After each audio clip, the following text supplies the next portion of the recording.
अस्सलाम वालेकुम जी।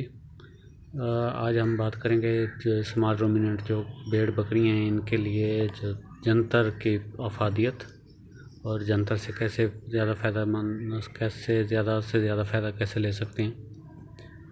तो जंतर ये काश्त होता है मार्च के बाद इसकी शुरू हो जाती है। जब टेम्परेचर थोड़ा सा बढ़ने लगता इसकी काश्त शुरू हो जाती है। और इसकी ये यहाँ पे मैं आपको बता दूँ कि इसके बेनिफिट का पहले हम काश्त करते थे, लेकिन एक इंटरव्यू मैंने सुना उसमें ये कहा गया कि हमारे ये तो बहुत ही काबिल एहतराम दोस्त हैं और कोई 11-12 साल का एक्सपीरियंस है उनका गोट फार्मिंग में। तो उन्होंने एक नया आइडिया दिया और कमाल का आइडिया जी कि जंतर जो गर्मियों के लिए भेड़ बकरियों के लिए एक सस्ता तरीन चारा है और उसकी रिक्वायरमेंट भी पूरी होती है, खाने का भी इंतज़ाम होता है। और तो जंतर से ज़्यादा कैसे फ़ायदा ले सकते हैं, ज़्यादा से ज़्यादा इसकी कटिंग कैसे ले सकते हैं। तो ये जनाब जब 1 फुट 1.5 फुट का हो जाए तो उस टाइम इसकी ग्रेजिंग, इसको काट के ना खिलाएं, इसकी ग्रेजिंग करवाएं। 1.5 फुट जब नरम होता है, 1.5 फुट का 1 फुट का नरम होता है, उस टाइम इसकी ग्रेजिंग स्टार्ट करवाएं। तो इसका फ़ायदा क्या है, एक तो आप जल्दी ग्रेजिंग आप शुरू कर देंगे, एक तो ये फ़ायदा है।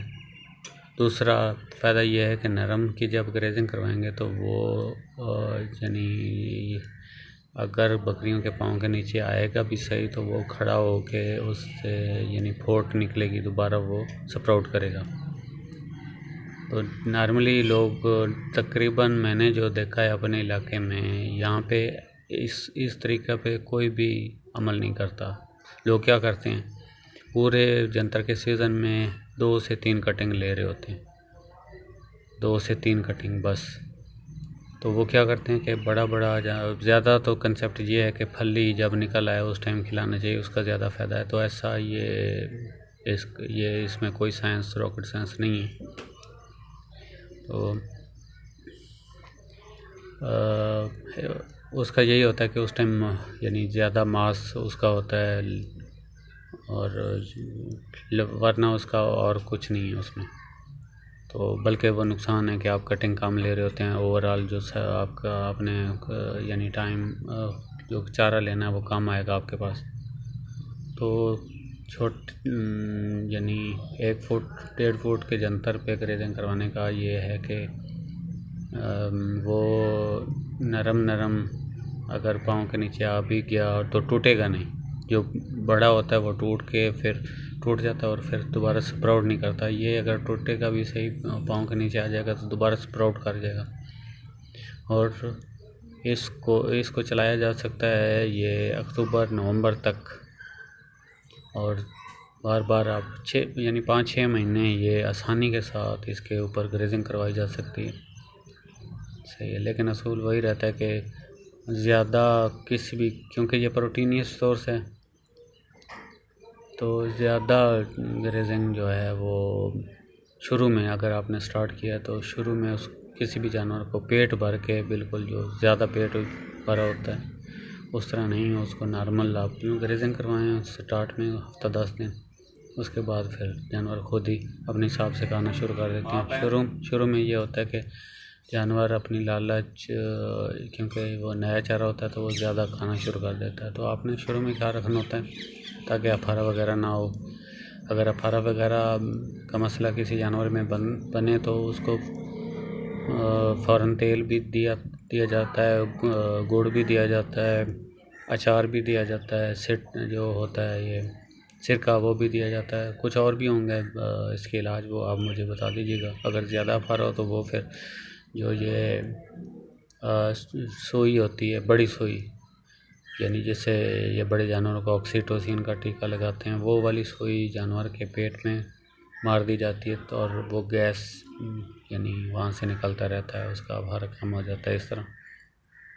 तो वरना वो अचार देने का वो उसका हमारा अपना एक्सपीरियंस है, उसका फ़ायदा होता है सिरके का भी।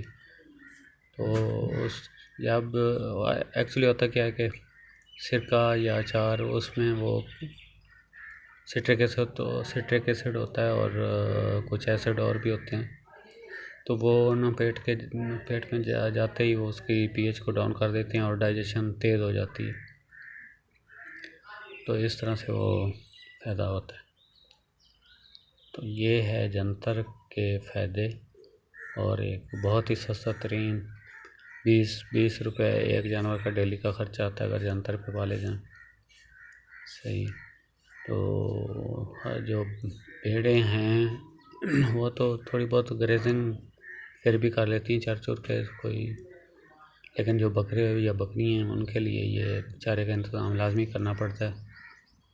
दोगलियाँ ये आगे ब्रीड पे डिपेंड करता है। जो दोगली या टेढ़ी होती हैं वो भी चर के कुछ न कुछ गुजारा कर लेती हैं, लेकिन जो बड़ी बकरी हैं वो एनर्जी डेफिशिएंट रहती हैं, नेगेटिव एनर्जी में चली जाती हैं अगर चारा वगैरह साथ ना खिलाया जाए या ग्रेन ना खिलाया जाए। तो लिहाजा इस चारे का बंदोबस्त लाजमी करना चाहिए। 1 एकड़ में मिनिमम जो है वो 15-20 जानवर पाल जाते हैं और ज़्यादा से ज़्यादा यानी 7 ग्रेजिंग है कुछ और अगर इंतज़ाम है तो फिर ज़्यादा पाल सकते हैं। सही है। तो ये बेनिफिट है। ये पूछा गया था कि गर्मियों में किस तरह से हम ऑर्डर को मैनेज करें, क्या क्या खिलाएं और कैसे ज़्यादा बेनिफिट ले सकते हैं और कब काश्त करते हैं। तो काश्त इसकी वो मार्च के बाद शुरू हो जाती है, मार्च अप्रैल में। लेकिन लोगों के पास उस टाइम खाली ज़मीन होती नहीं है, तो नॉर्मली लोग ज़्यादा गंदम के बाद ही काश्त करते हैं। तो अभी मई चल रहा है, इसमें भी अभी अगर किसी ने काश्त नहीं किया तो वो काश्त कर सकता है। तो लेकिन बाद अभी लेट हो रहा है, दिन ब दिन लेट हो रहा है।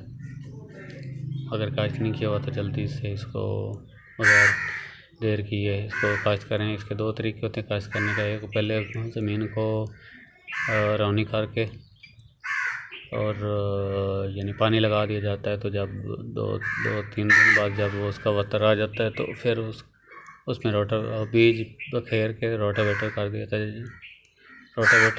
जाता है या फिर दूसरा हल चला दिए जाते हैं। और एक और तरीका होता है, वो अगर आपके पास ज़्यादा टाइम नहीं है पानी लगाने का तो उसको ड्राई ज़मीन में हल वगैरह चलाएं और फिर पानी लगा के उसकी गपछट में उसका छट्टा कर दें। लेकिन ये कोई अच्छा तरीका इसको नहीं समझा जाता। तो ये इस तरह से है। तो ये यानी बाकी थोड़ी बहुत खाद देनी पड़ती है हल्की फुल्की। लेकिन खाद देने का एक और भी फ़ायदा होता है कि चारे की अगर न्यूट्रिशन पूरी रखेंगे तो चारे के अंदर न्यूट्रिशन पूरी आएगी और वो जानवरों की बेहतर हो जाएगी उससे। तो ये भी साथ ध्यान में रख सकते हैं। उसको आप DAP वगैरह पोटाश और जिंक भी दे सकते हैं। सिर्फ इस सोच पे कि चारे का तो फ़ायदा होगा ही होगा, उसकी कटिंग ज़्यादा आएगी और वो स्प्राउटिंग ज़्यादा होगी और ज़्यादा जानवर का फ़ायदा होगा कि जानवर की जो न्यूट्रिशन है वो बेहतर हो जाएगी।